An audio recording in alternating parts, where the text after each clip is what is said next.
امنیت پاناما به عهده ایالات متحده امریکاست. محمد رضا شاه، شاه پیشین ایران، در 15 دسامبر 1979 رهسپار پاناما شد و آخرین ماه‌های زندگی خود را در پاناما و مصر سپری کرد. پاناما تنها کشوری در جهان است که میتوان در آن طلوع در اقیانوس آرام و غروب در اقیانوس اطلس را مشاهده کرد. پاناما بخشی از گرانادای جدید اسپانیا کلمبیا بود.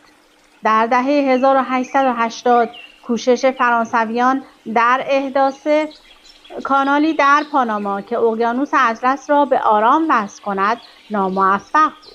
از زمان جنگ ایالات متحده و اسپانیا در سال 1899 میلادی ایالات متحده متوجه شد به مسیر کوتاه‌تری برای اینکه کشتی‌هایش از ساحل غربی کالیفرنیا خود را به ساحل شرقی این کشور برسانند نیاز دارد.